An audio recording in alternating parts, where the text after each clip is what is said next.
పితా పుత్ర పవిత్రాత్మ నామమున ఆమెన్. ప్రభువు నందు ప్రియ సహోదరి సహోదరులారా, లూకా సువార్త 1వ అధ్యాయము 26వ వచనం నుండి 38వ వచనం వరకు. తదుపరి 6వ మాసమున దేవుడు గాబ్రియేలు దూతను గలిలయ సీమయందలి నజరేతు నగరమునకు పంపెను. ఆ దేవదూత దావీదు వంశస్థుడగు యేసేపుకు ప్రదానము చేయబడిన కన్యక యొద్దకు పంపబడెను. ఆమె పేరు మరియమ్మ.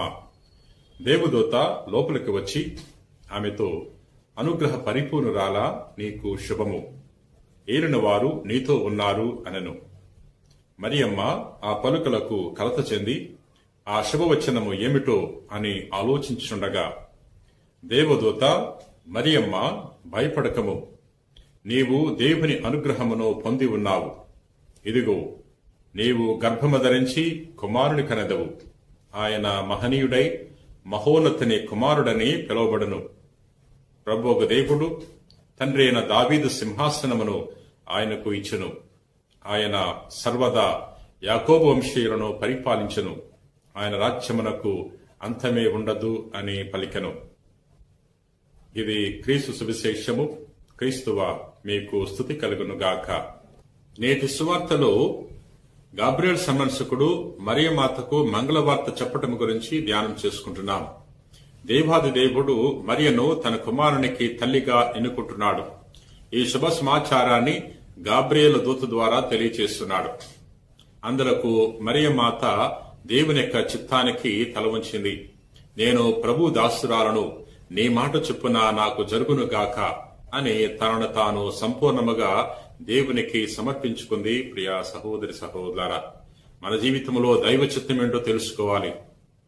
మనము మనకు నచ్చినట్లుగా జీవించాలని కోరుకుంటూ ఉంటాం.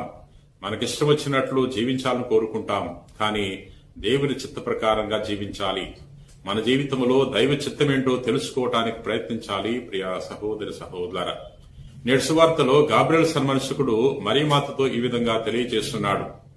నీ చుట్టమగు ఎలిజబెత్తమ్మను చూడము, ఆమె గర్భము ధరించి ఇది 6వ మాసము. దేవునికి అసాధ్యమైనది ఏదియూ లేదు అని తెలియజేస్తున్నాడు.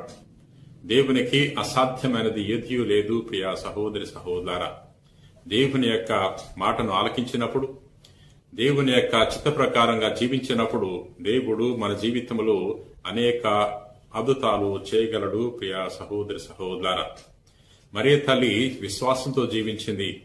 మరియ తల్లి వినయాత్మురాలుగా జీవించింది. మరియ తల్లి దైవ చిత్తాన్ని తెలుసుకుని దైవ చిత్త ప్రకారంగా జీవించింది.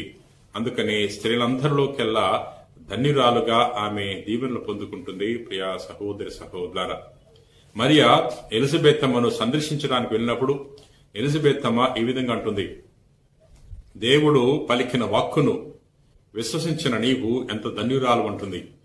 మరియా దేవుని యొక్క వాక్కును విశ్వసించింది కాబట్టి ఆమె ధన్యతను పొందుకుంది. మనం కూడా మన జీవితంలో దేవుని యొక్క వాక్కును విని విశ్వసించి ఆ వాక్కు ప్రకారంగా జీవిస్తే మనం కూడా ధన్యతను పొందుకోగలము. ప్రియా సహోదరి సహోదరులారా, ప్రార్థన చేసుకుందాం. ప్రేమకు శాంతికి నిలమైన సర్వేశ్వర, దయగల దేవ, ప్రభువా, నేడు సువార్తలో గాబ్రియేలు సన్మంచకుడు మరియమాతకు మంగళవార్తను చెప్పటం గురించి ధ్యానం చేసుకుంటున్నాం. మరియ తల్లి ఏ విధంగా అయితే దైవ చిత్తాన్ని తెలుసుకుని దైవ చిత్తానికి లోబడిందో, అదే విధముగా మేము కూడా మా జీవితంలో దైవ చిత్తం ఏంటో తెలుసుకుని దైవ చిత్త ప్రకారంగా జీవించటానికి కావలసిన విశ్వాసాన్ని, మంచి మనసును దయచేయండి. ప్రభువా, ఈరోజు ఈ వాక్యాన్ని ఆలకించి ప్రార్థన చేయించిన ప్రతి వారిని దీవించమని మా నాథుడైన క్రీస్తు ద్వారా మనవి చేయించున్నాం తండ్రి. ఆమేన్.